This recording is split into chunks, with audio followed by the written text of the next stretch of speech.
come on over here. We want to All have right. a little seat and talk about how many kids' books have you done now? This is my number 8. Number 8. Yeah, I got 2 dogs. I've been here for several of them. Yeah, it's In really fact, fun. We've had kids here. We've sung for kids. And done all that good stuff like that. Yeah. And in fact, you've even recited on one of the segments. Yeah. Better than I ever did. I remember that now. Yeah, you gave me serious props. Maybe not as good as Dave Price, but this new one, beautiful rhymes, wonderful pictures. Is this a different artist? Yes. Actually, it's an illustrator named Robert Newbecker, whom I had not worked with before. Yeah. One of the nice things about these books is I've worked with 5 or 6 different illustrators, and they're just all superb. Yeah. I got 2 dogs, Fanny and Blue. Bet you kind of wish you had 2 dogs too, which is a great opening line, because anybody who has a dog always wants another dog. The text is the lyrics to, of all the songs that I've made up for kids, this is their absolute favorite. This is the one? In fact, the book includes the CD. Yeah. And it's a sing-along song. Yeah. And it starts exactly that. How surprised are you in this turn in your career to have done all of the things that you've done and to have this sort of, this other, almost a tributary to your career that just keeps growing and growing and becoming more important? Well, it's been very organic.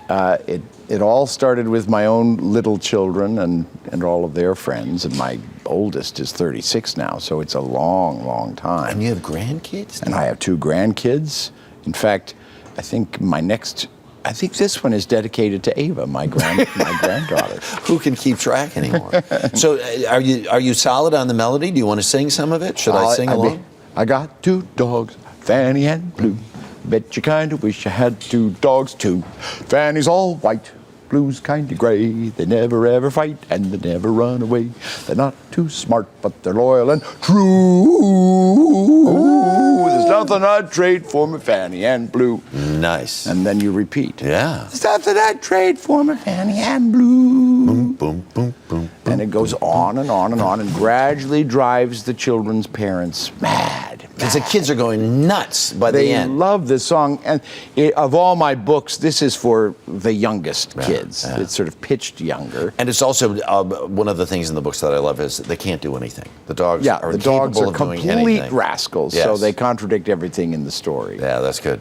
And contrast that then with what you're doing 8 times a week on Broadway. Just opened last week in an Arthur Miller play with Katie Holmes and Diane Wiest and Patrick Wilson.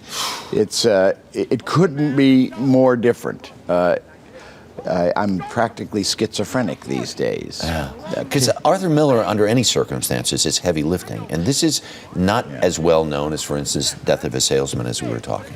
This is big, heavy stuff. Yeah, but it's just extraordinary. It's Miller's first major success. In fact, it was given the very first Tony Award for Best Play in 1947.